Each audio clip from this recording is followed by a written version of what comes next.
Olá, sejam todos bem-vindos ao canal OT Play TV, o canal de streaming do Grupo Otimoneiro de Comunicação. O Grupo Otimoneiro de Comunicação nasceu há 58 anos com o Jornal Otimoneiro, que circula toda sexta-feira, distribuição totalmente gratuita em sinaleiras, estações do metrô, comércios parceiros. Então, toda sexta de manhã procura para buscar o teu. E se não conseguir pegar ele, porque de repente já acabou quando tu passou ou chegou tarde, tu pode ler a qualquer momento também no nosso site, jornalotimoneiro.com.br. Tem lá no menu uma opção que é versão impressa. Daí lá tu abre o PDF da edição que está, a edição da semana sempre, e pode ler. Nós estamos no quadro Histórias da Enchente, com o apoio das Águas Itati, Zetec Soluções em TI e também FlexCorp, a internet dos canoenses e dos gaúchos. E hoje a gente vai falar sobre uma pauta muito importante, uma pauta que de certa forma foi bem polêmica nas primeiras semanas, onde dezenas de milhares de pessoas estavam abrigadas, né? E começou a ter muita notícia verdadeira e também muita notícia falsa sobre assédio e abusos de mulheres e de crianças nos abrigos, né? Então, a nossa conversa vai passar por aí também, mas vai ir além, vai falar também da ajuda para essas mulheres e crianças agora que já saíram dos abrigos. E eu recebo aqui no estúdio centro do Grupo Otimoneiro, a Mariane Calisto, que é a idealizadora do projeto Mulheres e Crianças. Olá, seja bem-vinda. Obrigada, Vanderlei. Prazer estar aqui. Tu me falou uma frase antes ali, até te disse, não fala nada mais agora que eu quero, porque eu quero a surpresa de escutar a história gravando. Mas tu falou algo assim do tipo, eu desci para ajudar no resgate, e saí com 40 crianças. Vamos lá, eu já dei um spoiler aqui, que é essa questão que foi muito grave lá, de que era proteger mulheres e crianças que estavam sozinhas em abrigos. Exato. E daí vocês, tu com outras pessoas, teve um abrigo que ainda está em funcionamento, né? Mas como é que chegou a essa criação? Como é que a enchente entrou na tua vida, assim, como é que foi esse início? Era num sábado de manhã, minha prima me ligou, umas 6 da manhã, desesperada, que a funcionária dela estava em cima do telhado. Ela me ligou, Mari, fulana, tá em cima do telhado, preciso de ajuda. Então, o que tá acontecendo, né? Daí acordei e entendi que a gente já estava naquela...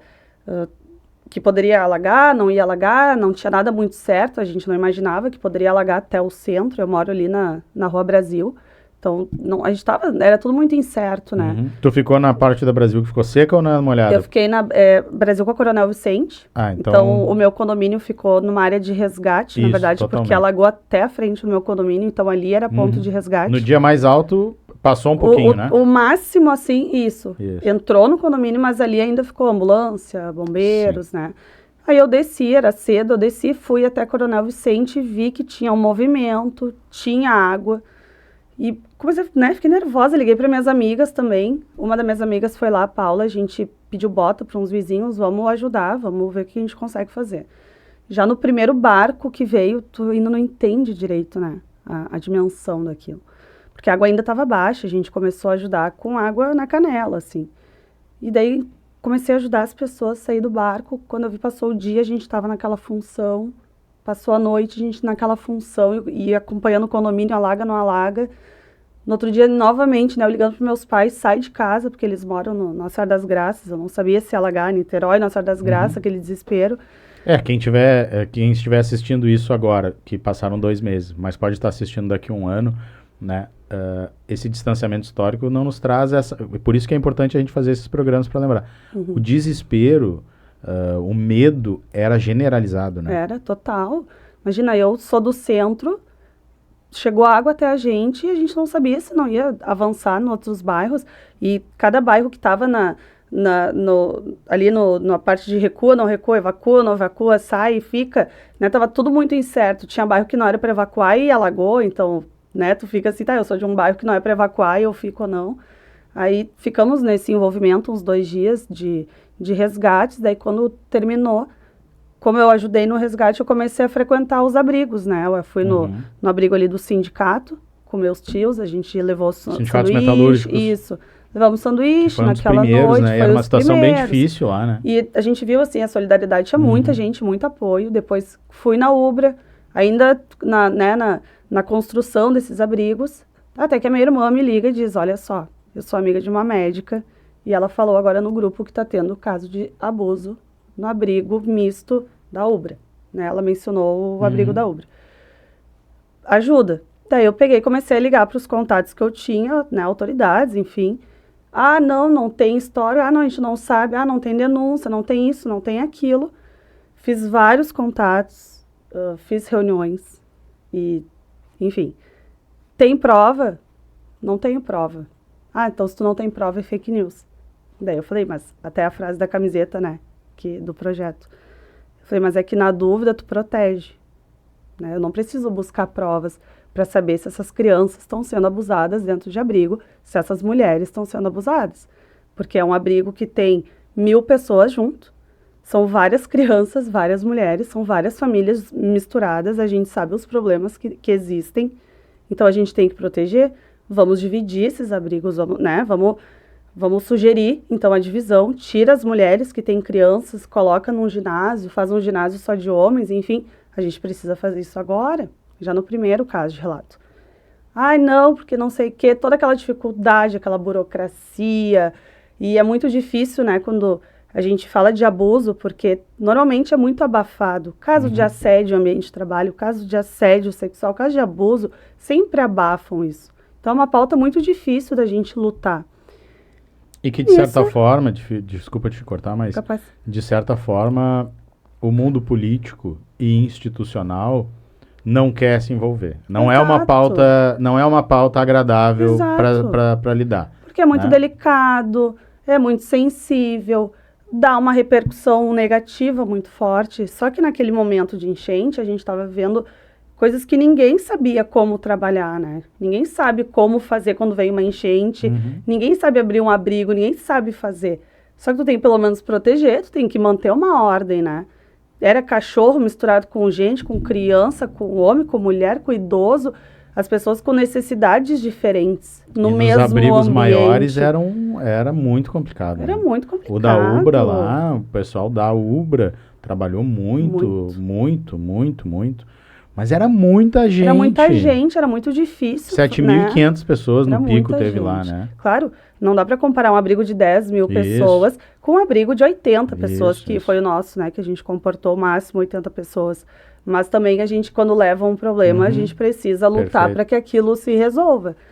E a maior dificuldade, os mais vulneráveis nesse caso, né? Eram as mulheres e crianças que não tinham um companheiro junto. As mães solos com crianças, né? Exato. Porque nos casos em que tinha o homem, membro da família junto, além de proteger, também tinha o caso onde aparecia o abuso desse membro. Dentro de casa. Dentro de casa, mas daí no abrigo ficava aparente. Então, nesse caso foi bom, porque ficou aparente. Teve muito cara que foi preso porque no abrigo ficou aparente que ele abusava, o que ele fazia em casa. Os abusos acontecem fechado. muito mais dentro do ambiente familiar do que externo. Então isso juntou muita gente, muita família ali, e aí começa a aparecer caso de violência doméstica, caso de abuso, e aí a gente tem conhecimento daquilo e tu precisa atuar. Mas aí o que vocês focaram foi quem são os mais vulneráveis entre estes vulneráveis, né? Que eram as mulheres e crianças que estavam sozinhas. Isso.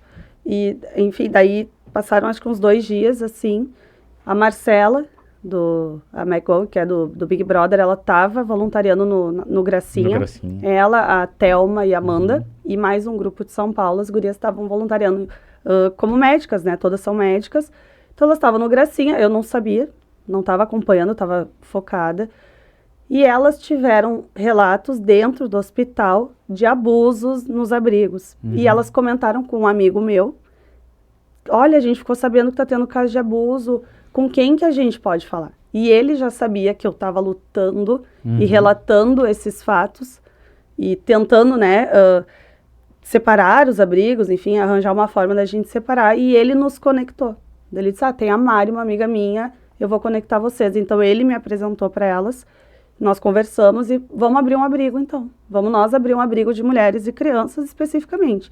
Começamos a buscar um abrigo, daí nos conectamos com as 2 meninas que estavam lá no outro abrigo, construindo esse abrigo que a gente se juntou. Então elas tinham o espaço, elas tinham estrutura, nós buscamos, né, outras estruturas, cada uma tinha uma coisa. Uma tinha mídia, uma tinha um pouco de dinheiro, uma tinha colchão, cama, elas tinham espaço. Nós conversamos aquele dia, montamos o abrigo de noite e esse abrigo estava pronto. E aí a gente sentou, e agora? Como é que a gente vai fazer a triagem dessas mulheres para vir? Porque Sim, isso porque é muito ninguém, delicado, né? Vocês, nenhuma era assistente social, nunca tinha trabalhado com isso, né? Porque não é algo trivial tu lidar com essas questões familiares, de relação da vida das pessoas, né? Exato. Eu sou advogada, daí tem a Deise que é corretora, até a Inês que também participou, é psicóloga, tinha a Lu, a Marcela que é médica, então assim, a gente sabia que a gente precisava acolher, e a forma de acolhimento, pelo menos o que eu penso, né? O que eu gostaria de viver se eu tivesse desabrigada? Eu não tenho filhos, mas eu sempre falo, eu tenho uma sobrinha, né, de 4 anos, e tenho um sobrinho de 2, e eu penso, se fosse a minha irmã com essas crianças, como é que eu ia querer que a Liz e o Rael tivessem? Em que ambiente eu ia querer que eles estivessem? Então, e as gurias têm filhos também. Então, foi uma construção de um abrigo acolhedor, um abrigo com proteção. A gente só tinha mulheres dentro para voluntariar.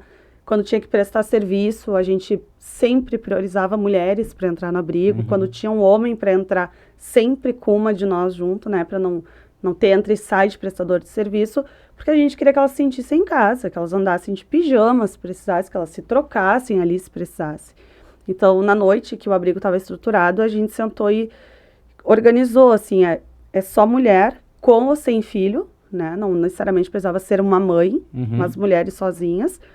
E se tiver filho, se for guria, qualquer idade, e se tiver filho, até 12 anos. Eu entendo que, pode ser uma mãe solo com um filho de 13, de 15, mas aí a gente entra na questão da puberdade, adolescência, pré-adolescência, né? A gente também não podia colocar em risco as outras crianças. Tem que fazer um recorte e saber, a gente sempre tem que saber até onde a gente consegue, né? Mesmo a gente não consegue diante salvar da o mundo, incerteza, né? do que vocês conseguiriam fazer nessa hora, né? É isso. Então a gente colocou a gente deu essa mapeada, a checklist, e fomos para Ubra. Aquela noite mesmo, fomos para Ubra, já começamos a conversar com as gurias. No outro dia de manhã... E começaram a fazer essa busca direto no abrigo, olhando ali, ó, aquela ali tá sozinha. Exato, assim. Ó, aquela ali tá sozinha, vamos. E tava muito fria aquela noite e elas não quiseram sair de lá. Elas adoraram, a gente levou fotos do abrigo, vídeos, e elas não quiseram sair. Eu falei, tá, claro, é de noite, é frio, elas não vão sair de um lugar que elas já estão seguras para um lugar que elas não conhecem, né? Então a gente combinou de voltar no outro dia de manhã. Aí nós voltamos no outro dia com o carro carregado de mulher. Aí veio uma senhora e uma filha já, sem filho, sem criança, veio uma mãe e uma filha adultas. Nós já levamos uma mãe de 20 anos grávida com um filhinho de 5 anos, que estava sozinha. Nós já levamos uma com um monte de filhos, era com 3 filhos, 5 filhos, assim, a gente lotou aquele abrigo. De noite, no primeiro dia, nós já estávamos com umas 20 pessoas. E a gente via alegria, sabe? Aquelas crianças correndo, a gente tinha espaço kids, aquelas mães tranquilas, podendo ir tomar banho tranquilo, as crianças brincando, sabe? A gente viu que era um espaço alegre, um espaço acolhedor. E ele, obviamente, repercutiu bastante na imprensa, porque foi o primeiro abrigo de Canoas e, se eu não me engano, do estado também. A gente não tinha nenhum abrigo de mulheres e crianças. E esses projetos, eles são importantes, nunca quero dizer que esse abrigo o meu abrigo é o primeiro, o abrigo dela é o segundo, não. Mas a gente foi pioneira naquela pauta, né, no primeiro abrigo, e foi muito bom, porque a partir dele, vários outros abrigos exclusivos de mulheres e crianças, eles abriram, e a gente trabalhava em conjunto, né, quando o nosso abrigo já estava cheio, a gente indicava o outro abrigo, porque a gente precisava acolher essas mulheres, então a gente já tinha a relação das pessoas que tinham abrigo em Canoas, ou até em outra cidade, e indicava, ó, tem vaga, chegou uma mulher agora, a gente precisa indicar. Ou a gente acolhia na noite mesmo, sem vaga. A gente sempre tinha um colchão, né, alguma coisa assim. Acolhíamos aquelas mulheres e aí no outro dia a gente encaminhava para outro abrigo. E o mais importante, tão importante quanto, né, a proteção que vocês faziam diretamente a elas, é porque vocês impuseram uma pauta, né? Claro. Porque no momento que tu depende o tempo inteiro de alguém dizer, ok, vamos fazer ou não vamos fazer, né, tu tá totalmente de mão amarrada. Exato. E quando Dentro vocês de uma fizeram, caixa, né? mostraram que dava para fazer, né? E é fácil fazer. É fácil fazer. Todo o recurso foi voluntário. A gente mobilizou a rede social, os amigos faziam Pix. O pessoal do Brasil inteiro ajudou. Isso é muito incrível, assim, porque veio ajuda, inclusive, do exterior. Amigos do exterior mandando Pix, que legal que vocês estão fazendo, vamos mandar dinheiro. E o bom é que o abrigo virou autossustentável, né? Ele se sustentou sozinho, a gente tinha diariamente pessoas batendo na porta do abrigo para fazer doação. E levava um bolinho, e levava chocolate para as crianças, ou levava um presentinho para as crianças. Foi muito legal, sabe? Foi um trabalho lindo. Chegou uma hora que a gente não aceitava doação mais. Tipo, pelo amor de Deus, a gente não tinha mais onde botar. E aí a gente não queria ser indelicada com aquelas pessoas que queriam lá levar um agrado para as mulheres, mas a gente não tinha onde botar, sabe? A gente falava, leva para o abrigo tal que tem mulher, ou leva para o outro que tem homem também que estão precisando, sabe? Mas foi um trabalho lindo. As primeiras semanas o voluntariado foi muito forte, né? Muito forte. E como é normal nessas crises, depois ele vai desaquecendo, né? Vai esfriando, Exato. Vai ficando diferente. Nos primeiros dias o apelo todo de todo mundo era salvar vida. Exato. Salva vida, salva vida, salva vida. Depois as pessoas, inclusive os que estavam sendo abrigados e os voluntários, começa, né, aquela poeira baixa um pouquinho, né? As pessoas já não estão mais correndo risco de morte. E daí as pessoas começam o que é natural do ser humano, a ter os seus conflitos entre voluntários e assistidos, entre voluntários, vi muito voluntário brigando com voluntário, estressados, cansados, virando noite, tanto em ponto de socorro como em abrigo. O que é tudo super natural do ser humano, né? É verdade. Mas o voluntariado ele vai esfriando ao longo do tempo.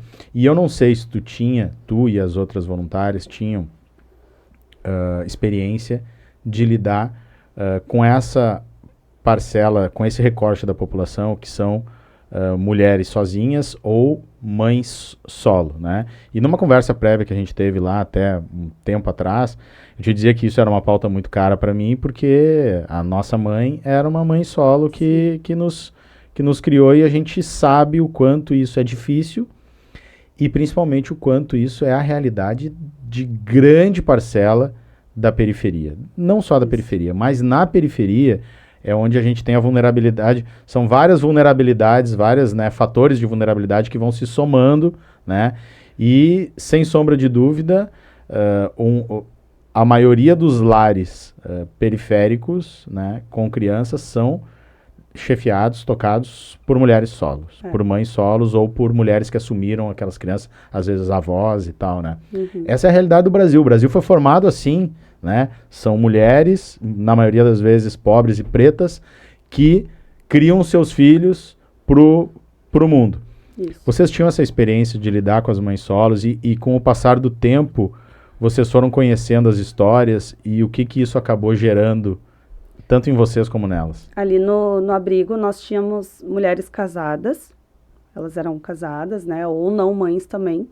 E esse projeto do SOS Mãe Solo é um projeto paralelo, que agora no pós-abrigo, porque a gente vive as fases, né, da enchente. Da crise. Primeiro a gente tem que salvar vidas, a gente precisa resgatar, salvar, vamos acolher. A partir disso tu tem o abrigamento. A gente precisa abrigar essas mulheres, essas pessoas, até que a água baixe e as pessoas consigam limpar e retornar para as casas e ver o que sobrou. Então a gente já está nessa fase. Quando começou a água baixar, tem que limpar as casas, a gente se organizou, tanto dentro do abrigo, voluntários ajudando a limpar a casa das abrigadas, mas a gente via uma necessidade muito grande externa do abrigo, porque tem muita gente que não ficou em abrigo, né? Que ficou abrigada por amigos, que ficou abrigada por parente, ou que alugou um apartamento provisório. Morando no carro, acampou em praça. Então, exato. Então, a gente saiu um pouco do abrigo para enxergar um pouco a realidade de Canoas. E é gritante, né? As pessoas estão desesperadas. Tem muita gente que não tem para onde ir, porque não tem casa para alugar, não tem apartamento, os aluguéis aumentaram de valor. Então, a gente começou a enxergar o fora, né? E fora a gente via algo que eu me assustei, porque como o abrigo ele estava muito estruturado, a gente tinha muita doação. A minha bolha, naquele momento, era de que ok, a gente tem uma proteção muito grande para essas pessoas, mas nós tínhamos 60 pessoas e na rua a gente tinha milhares de pessoas. Então a gente, né, conversei com umas amigas, vamos criar um projeto, né, de mulheres e crianças, vamos dar um respaldo para essas mulheres e crianças, não só do abrigo, mas de Canoas, de todos os bairros que precisam. E nem precisamos mapear a cidade para ver onde tem, quantas pessoas tem. Foi no Instagram uma postagem, porque a gente estava começando a receber muita doação de produto de limpeza quando as águas estavam baixando. Então eu fiz um post no Instagram assim, ó, mulheres chefes de família que precisam de material de limpeza, comenta aqui que eu te entrego. Começou a repostar, as gurias compartilhar, vim gente, eu sou mãe solo, eu sou chefe de família, meu marido está desempregado. Deu, opa, tem aí uma parcela aí de mãe, de mulher sozinha que precisa de ajuda, que perdeu tudo, né? Porque quando tu tem... Eu sou uma mulher sozinha, eu não sou casada, então eu sei que para eu me sustentar, é eu comigo mesma, né? Claro que eu tenho pai e mãe, mas enfim, se eu tô sozinha, para mim é tudo um pouco mais difícil. Então, se eu tivesse filho, seria 2 vezes mais difícil, né? Porque eu tenho a minha parte e a parte da criança. Então, a gente começou a receber essas informações, esses pedidos de socorro dessas mães. Eu tô sozinha, eu tenho tantos filhos. E aí a gente, vamos fazer um SOS Mãe Solo. Vamos destinar a parte do projeto, vamos dar um olhar para essas mães. E a gente, nessas doações que estavam vindo, parte ficava para as mães solo e parte para as mulheres em geral, porque eu não vou desconsiderar que tem mulheres que precisam, mesmo sendo casadas, né? Elas precisam também. Mas a parte das mães solo foi muito importante esse projeto, porque a gente recebe muito apoio hoje. É muito sensível. E eu não sou mãe, então eu não sabia a dimensão e a importância disso. E tu virou uma chave em mim quando a gente conversou aquele dia, porque tu disse, Mari, eu sou filho de mãe solo e o que tu tá fazendo vai repercutir na vida dos filhos também, né? Então, eu tava só olhando pra mãe, eu tava só enxergando a mulher. Vou ajudar aquela mulher porque ela é mãe. Mas tu virou uma chave em mim porque eu vi que ajudando aquela mãe, a gente muda talvez aí o futuro daqueles filhos, né? A gente consegue mudar e transformar a vida daquela família. É uma transformação geracional, né? Porque e aí, quando tu ajuda a mãe solo a dar uma vida melhor para os seus filhos, ele vai ter uma melhor alimentação, uma melhor escola, então, ele vai crescer melhor. A gente tem um setor ali de doações com fralda, com pomada, com lencinho, com fraldinhas, brinquedos novos. A gente recebeu muita coisa boa, muita coisa novinha. E a gente sempre tem muito cuidado, né? Porque a doação não é descarte. A doação, ela tem que ir para aquela pessoa limpinha, novinha. E a gente ganha muita coisa nova. Então, as coisas que a gente doa tem etiqueta. Então, elas chegam lá, elas se realizam, sabe? É tudo novinho, a gente tem todo esse cuidado. Por que só porque a doação, eu vou dar uma coisa rasgada, eu vou dar uma coisa suja? Não. Então, a gente focou muito nas crianças também. Quando elas me perguntam assim, Mário, eu preciso de ajuda, eu tenho 3 filhos. Que idade tem teus filhos? Elas dão a idade, eu já vejo o que tem lá dentro para cada idade. Então, monto um kit, boto um brinquedo, e elas saem tão felizes porque elas estão vendo os filhos felizes ali, sabe? Perfeito. E aí, quando... É a frase que eu digo, né? Filho feliz, mãe feliz. E se a mãe tá feliz, o lar tá saudável. Isso é o importante. Então, os relatos que elas... Eu faço questão de entregar pessoalmente para essas mulheres, até pra gente ver as necessidades que elas têm. Porque às vezes elas só vão lá pegar o kit pra criança. Márcia, só preciso de uma fralda. Quando tu começa a conversar, tu vê que elas não têm um colchão, que eles estão com um colchão dormindo os 3. Ou que elas têm uma coberta para 2 pessoas. E aí a gente começa a buscar o que tem e entregar para elas, para ajudá-las a voltar para casa. E uma amiga minha apoiou o projeto Sou de Fazer. Ela faz parte do Sou de Fazer. E ela apoiou o nosso projeto e nos doou 10 fogões para as mães solo. Então, isso também foi incrível, assim, porque mulheres que a gente nem conhece de Canoas, sabe, comentando, assim, e tu conhecer a história dessas mulheres que perderam tudo e são sozinhas e tu entregar um fogão para elas, que talvez elas demorassem 1 ano para conseguir ter, sabe? E, então, esse projeto, ele tá pegando preço, é um projeto que a gente tá estruturando. Amanhã vai ter tem uma pediatra de São Paulo, a doutora Ana Januzzi, que ela entrou em contato comigo, ela quer fazer uma vaquinha online, já está estruturada, eles vão dar publicidade amanhã para a gente arrecadar dinheiro para as mães solo, para a gente mobiliar a casa das mães solo. Então, assim, é uma pauta que, de fato, ela é necessária, ela é sensível e transformadora, né? Ela acaba se tornando, dentro desse universo todo, tenho certeza, pelo que tu tá falando, né? Ela acaba ficando maior, né? É isso. Porque a urgência é maior, porque a mãe solo, ela tá com o olhar pro filho o tempo inteiro, ela sempre, e aqui vou falar de cadeira, né? Ela sempre vai deixar para comprar as suas coisas por último e nunca vai comprar. Então ela vai acabar vivendo de doação, de que recebe, de irmã, de tio, de tia, de vizinho. Isso. Porque ela vai focar nas coisas essenciais para a criança. E a gente está vivendo também uma realidade que muitas não estão tendo o apoio da escola, né? Porque nem todas as escolas voltaram, na verdade poucas voltaram. E tem muitas que vão só pela merenda, né? Muitas vão só pela merenda, para se alimentar. Então, assim, nós estamos com essas crianças fora, as mães solo, pela condição, na grande maioria das vezes, tem menos rede de apoio do que as demais, então já é mais difícil. E já é mais difícil. Ela tem que dar atenção e cuidado a esses filhos, então ela tem menos tempo para buscar tudo isso também. Ela vai ter menos tempo, menos energia para buscar tanto doação, relações para conseguir as coisas, trabalho, tudo é mais difícil, tudo é mais complicado, né? Porque ela não consegue se movimentar do mesmo jeito dos outros. O trabalho doméstico, ele é muito pesado. Né? Tu tem que cuidar de uma casa inteira, tu tem que cuidar dos filhos, os filhos te demandam muito, elas têm que cozinhar, elas têm que reconstruir a vida delas, porque tu ser mãe solo com uma estrutura é uma coisa hoje, tu ser mãe solo e tu ter que reconstruir a tua casa, tu ter que limpar aquela casa para tu voltar, e tu tem filhos para cuidar, para alimentar.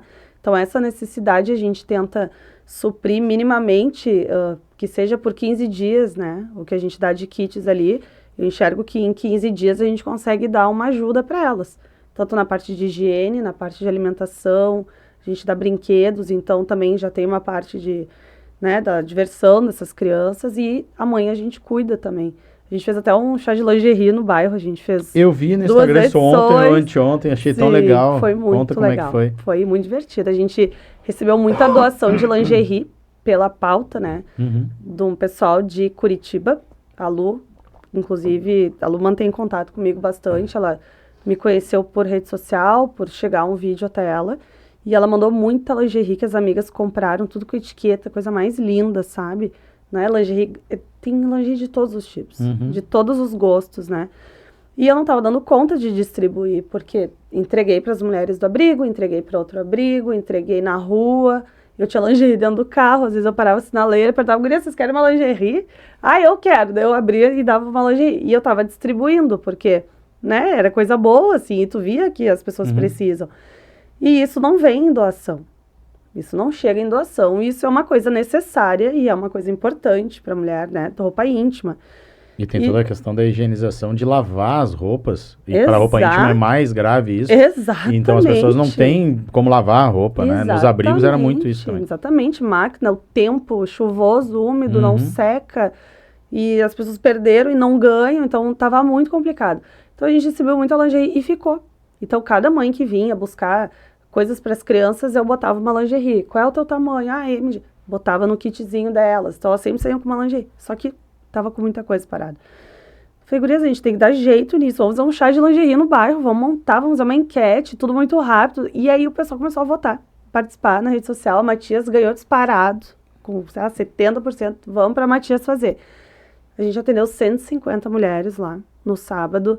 Foi um sábado muito frio, tava uns 3 graus quando eu acordei. Pensei. Foi o dia mais frio do ano. Pensei, não vai ninguém, né? Não vai ninguém. Lotou, tava muito legal. Teve gente que foi só para prestigiar o trabalho. Gurias que estão acompanhando o nosso trabalho, que falaram, Mari, a gente só veio aqui para te prestigiar, para acompanhar. Pessoas que a gente está ajudando com o suporte, pessoas que seguem o projeto, foram lá, pegaram lingerie, a gente brincou, ficamos 2 horas lá. Atendemos 150 mulheres. E aí começou todo mundo a comentar, tá, e quando é que tu vem pra Rio Branco? Quando é que tu vem pra... Eu falei, vamos se organizar. E aí uma amiga minha, ela mandou mais uma carga de lingerie pra gente. Eu falei, tá, agora a gente pode fazer em mais uns 3 bairros. Aí fizemos na Rio Branco. Fizemos lá no Beco da Mauá, atendemos 90 mulheres. Na terça de tarde, 90 mulheres. E assim, todas com filho, né, precisando, relatando pra gente, olha, eu tava com essa lingerie, eu só tava com 2 calcinhas, só tava com 3 calcinhas. E é triste tu falar, né, porque ok, tu vai ter que ir lá na loja comprar, mas para tu comprar isso, tu tem que comprar uma cama, tu tem que comprar uma comida, tu tem que comprar isso, tu tem que comprar aquilo. Né? Então, assim, entre as prioridades, elas vão ficar sem, né? Vão botar a calça por cima ou vão usar mesmo. Isso é problema de saúde, a gente tem vários problemas. E, claro, a gente fez brincadeira com elas, a gente levou calcinha fio dental, até pra gente brincar com a autoestima também, melhorar a autoestima, a gente distribuiu maquiagem pras gurias, a gente distribuiu produto de higiene, produto pra pele, sabe? Porque a gente sabe que nas prioridades isso com certeza não vai estar no kit delas, né? E agora a gente está arrecadando mais para fazer em todos os bairros um chá de lingerie. Olha aí que legal. Quantidade de coisa que está sendo embarcado nesse projeto, né? Sim. Na descrição do vídeo aqui tem o Instagram, tá? Que vocês, depois de assistir a entrevista inteira, vocês vão lá acompanhar. Daí eu vou pedir no final também para a Mari dizer todos os Instagram para vocês acompanharem. Mas o que eu queria também chamar a atenção agora é que pessoas de fora de Canoas que estejam nos assistindo e os de dentro também, né, do lado leste, eu queria pegar a tua impressão, que tu tá indo pro fundo do bairro agora, nós passamos 2 meses, há 1 mês e pouco que a água baixou, mas de repente muita gente pode achar que acabou, né? E não acabou, né? Tá só não acabou, a situação é muito delicada, tem muita gente que não conseguiu nem limpar sua casa ainda, exato. Né? E falta tudo, né? É muito delicado, então assim, não deixem de ajudar, não deixem de mandar, né? Por isso que é legal, o Instagram vocês vão entrar em contato e a Mari vai dar as formas de vocês entrar em contato, ajudem, porque, e ajudem outros projetos, mas Exato, ajudem porque, né? Claro. O que que tu tem visto agora, assim, nessa volta para casa, até, quem tava no abrigo... Todo mundo já foi de volta para casa? Umas 3 famílias só para retornar. Que estão ainda com dificuldade de voltar porque a casa não tem condições. A casa tá arrumando, tem que arrumar. Caiu porta, quebrou telhado, então tem que reformar. Tem casas que não dá para ficar. A maioria dessas mulheres, assim, que eu converso, alugavam casas, então estão se mudando para apartamento, procurando apartamentos, saindo dos bairros, mas também indo dentro do bairro que a gente vê, falta tudo. Né? Essas pessoas, elas conseguiram limpar, falando das que conseguiram já limpar, elas limparam a casa, elas estão com o sofá na rua tentando secar, porque o tempo está úmido, não para de chover, então elas dormem no chão, com o colchão, então já pega a umidade do chão, a casa está vazia, então ela já fica mais gelada, elas estão sem roupa de cama, na maioria das vezes, elas não têm lençol, então botam uma coberta por cima, é um cobertor. Não tem muito eletrodoméstico, então elas se juntam entre as vizinhas. Uma das famílias que nós ajudamos ali com o fogão, ela é mãe de 6 filhos, é mãe solo, estava sem fogão e cozinhava na vizinha.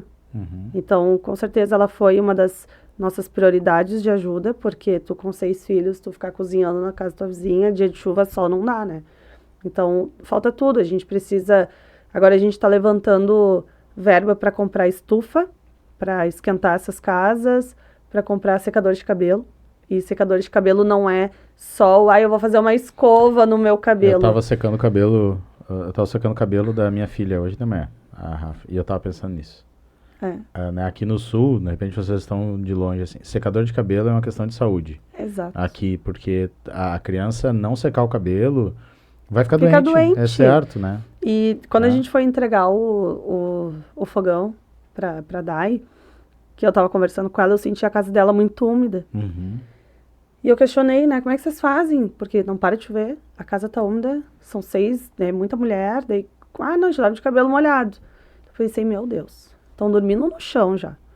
Com essa umidade, as crianças com cabelo molhado. Com esse frio, não tem como não ficar doente, sabe? As paredes, os terrenos, as paredes, tá tudo vertendo água. Exato. E aí comecei a fazer uma arrecadação agora de dinheiro pra gente comprar secador de cabelo, pelo menos uns 30, pra gente atingir 30 famílias, né? Ou que se emprestem, pelo menos. E algumas pessoas, desculpa, algumas pessoas questionaram. Mas quer comprar secador de cabelo? Isso não é prioridade. Eu falei, tá, mas é que não é uma prioridade pra ela fazer uma escova no cabelo e ir pra uma festa. É para ela secar o cabelo e não ficar doente nesse frio.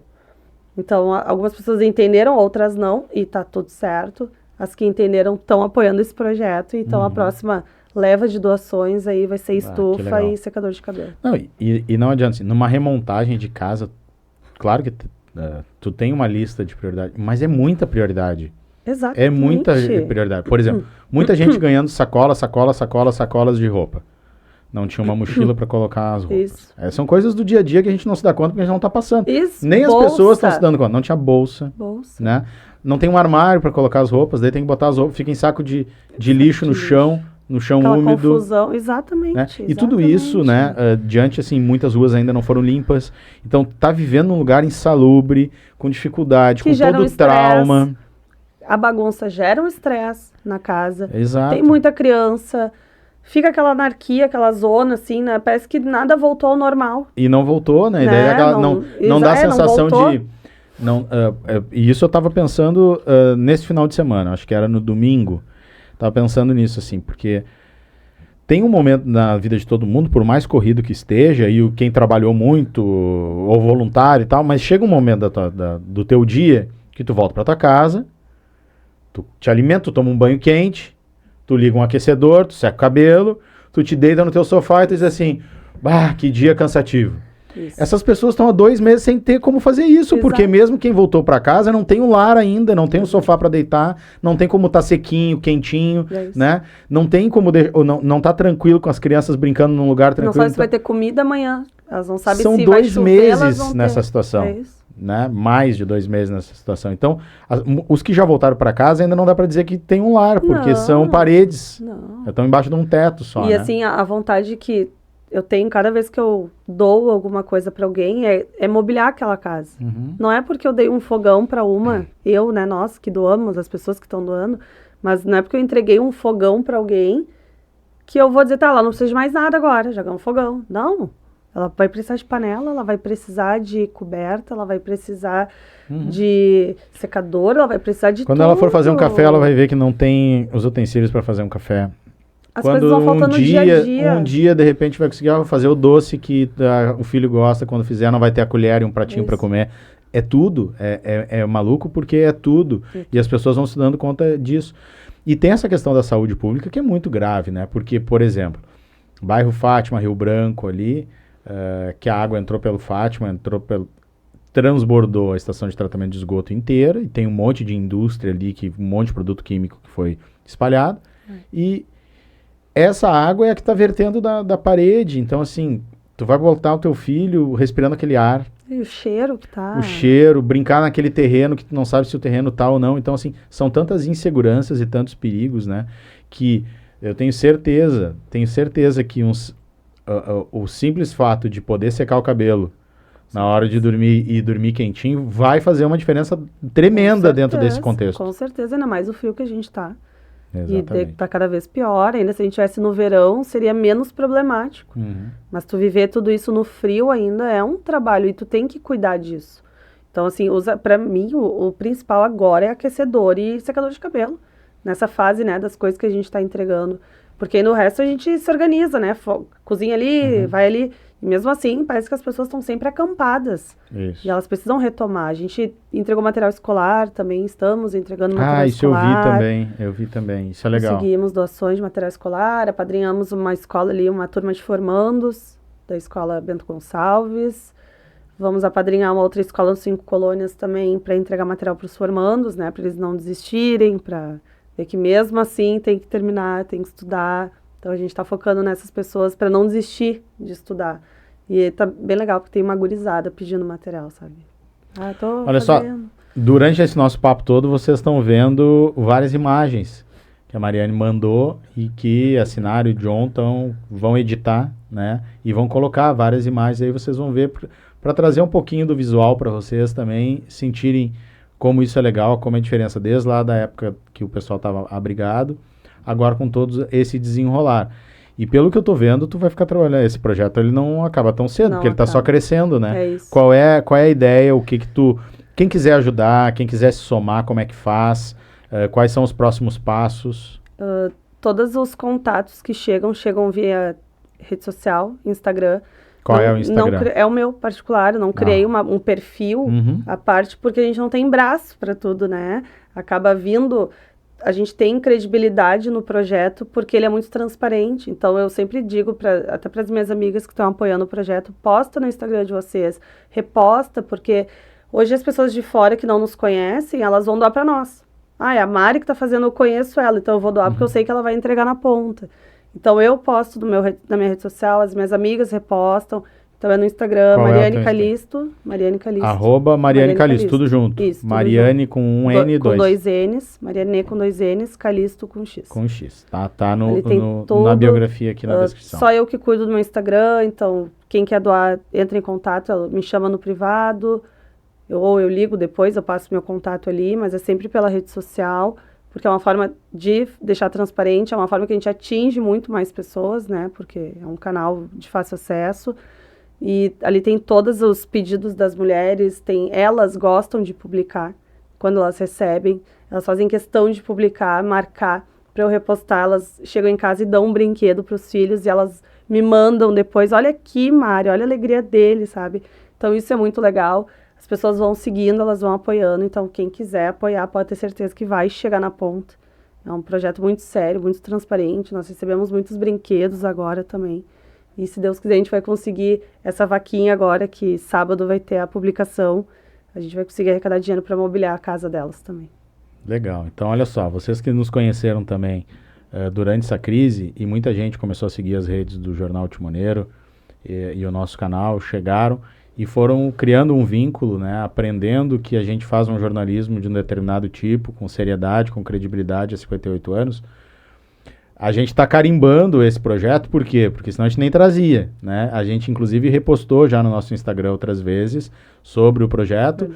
E então a gente está dando o nosso selo aí. Se vocês estão procurando algum lugar para ajudar, ajudem essas mulheres e crianças, porque com certeza vai fazer um bem danado e com frutos para frente. Obrigada, né? Fico muito feliz. Mariane, parabéns. Desceu para ajudar e está até agora ajudando, né? E vai longe. Ajudar, saí com 40 crianças, agora um monte de mãe. Essa é a história de muita gente, né? Que legal que tem que isso aconteceu, assim, porque essas pessoas não sabiam que iam precisar, né? Mas quando precisaram, puderam contar com pessoas que eram seus vizinhos, como diz o Jorge, o Jorge Act, né? O meu herói é meu vizinho. É verdade. Né? Porque os vizinhos, as pessoas ali do dia a dia se tornaram seus heróis e foi um com o outro que a gente teve que contar. E se não fosse isso, tem que ser assim, uma tragédia de um volume desse, né? Então, parabéns. Obrigada. Força aí, quando precisar da gente. E é muito louco porque nesse período, ano passado, eu estava fazendo a minha peregrinação do Caminho de Santiago de Compostela. E tudo que eu estou aplicando hoje, eu aprendi lá. É muito louco, porque eu sinto que isso é uma missão que eu tenho, né? Eu sempre digo, eu tenho que cumprir essa missão. Então, isso é muito forte, porque eu dormi em abrigos municipais nessa peregrinação, vivi o acolhimento, vivi a proteção também. Então, tudo está sendo muito natural, sabe? Todas essas necessidades, parece que tudo vem ao natural. Então, eu conto com o apoio de todo mundo, né? A gente tem uma missão aí, a gente tem que atender diversas mulheres, diversas crianças, e em 2 meses a gente fez muita coisa, e a gente pode mostrar, né, que quando a gente quer, a gente faz de verdade, não tem burocracia que tranque, não tem abafamentos que nos tranque, e obrigada pelo espaço, de verdade. Legal, não deixa de ser uma peregrinação que todas estão agora, né, passando.